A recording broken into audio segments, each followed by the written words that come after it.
Welcome to Bruins Overtime Live, presented by BuyAToyota.com. For offers not seen on TV, visit BuyAToyota.com. Alongside Billy Jaffe and Andrew Raycroft, I'm Dale Arnold. How's your frustration level right now? About the same as Joe Sacco's, I would think. He's closer to it. He's probably even more. I'm frustrated, if only because this was I'm being kind, a highly winnable game, and it was self-inflicted in the first period. And the Bruins can talk about starting on time and doing that, and they did start on time, but they lost their focus. They lost it just enough that they gave believability to the Rangers, and then Jonathan Quick. I said, unless he goes back to 2012 and 14 Quick, which, last year he was pretty darn good. He was pretty darn good again tonight, Razor. You could tell that he felt it, the responsibility, that he wanted it. He embraced it, and he was excellent. Very good. He was very good, and you can't, we talked about last game being a good effort and not bad and right in there. You can't do it back-to-back. You can't say the same things when you've only scored one goal in back-to-back games. And, the Islanders were there to be had, and we talked about them being down low and very easy, and the Bruins controlled all of that, but you got to find a way to score. They're 1-3 now coming out of the holiday Christmas break. This is a very different feel than going into the break. Remember how good we all felt after they beat that Washington Capitals squad. What you're saying is that back-to-back attaboys don't get the job done. No, not in this league.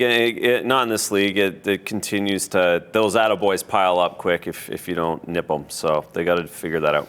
Well, stop me if you've heard this before, but the Bruins certainly had their opportunities, especially there in the third period. They did. They played the right way. But, this not enough finish with this team. And Razor, they've got to work so hard throughout the lineup for goals. Their style is that one of grind, one of work. It's not fancy. It's not high flying. It's not trading chances. We talked third period. They did good grind stuff. They got the puck. They got bodies in front of the net. They got the puck there for the most part. The Rangers played their part. They gave it away a couple of times. Again, Quick was the difference, but you got to figure out a way to get one by him. You do. You do. You have to find a way to get one of those tips in. You have to find a way to get a body. You have to find a way to connect that one pass, that one extra play. And, find a way to connect those, all-world players. So again, it's not 8-1 losses. It's not 5-1 losses. It's not dire. It's just, okay, your D structure's in place. Your neutral zone structure's in place. Now we've got to find a way to really create, and we've got to find a way to make it a little easier on ourselves offensively. It doesn't feel like they have to work so hard for the most part to create their offense in general. Not one-off games here or there. And that can get frustrating because they know they've got to work so hard for it, Razor. Offense doesn't seem to come that easy for them. No, I don't. It's hard to score in the league. I get it. Yeah, well, no, and I don't think they. I think it's. I don't think they think that. I don't think they think that. I think they look at that game and say, David, I've scored 60 goals. I've scored 500 goals in this league. Like, I don't think they think that it's hard. I think they think they're snake bitten right now a little bit. I don't know if it was 2012 or 2014 Jonathan Quick, but Jonathan Quick beat the Bruins twice last year, and that vintage Jonathan Quick was on display tonight.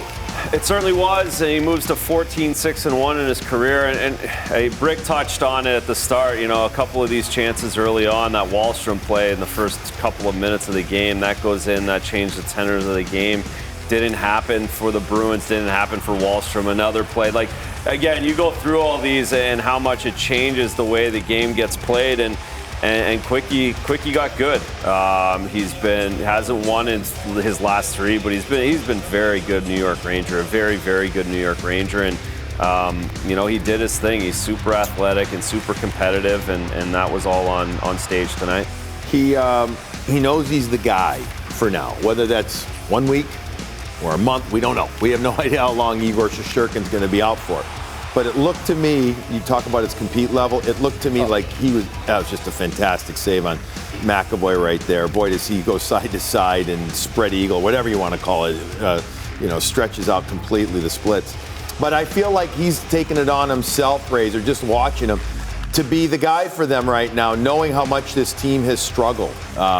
He's such a competitor. He's been through it. He was the great times and tough times with the LA Kings.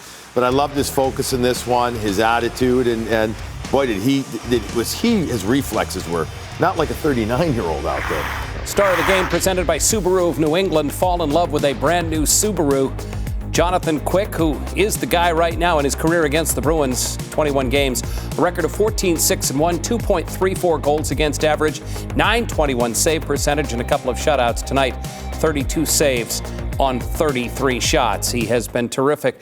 We talked about the Bruins struggling so hard to score goals, and I agree with you. There are times when it feels like it's such a chore. It's been a chore for Mika Zibanejad, and somehow, some way, he found a way to tap one just enough over the line. Yeah, I mean, Bruins don't help themselves on this play. Two guys run into each other, and then Swayman puts it up the wall into an easy retrieval spot for Kreider.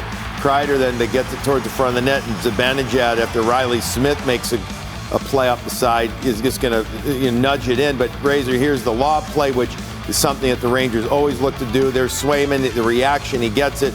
And now the Bruins are disoriented. They're discombobulated, and they can't make up after that play is kept in by Kreider after the Swayman attempt.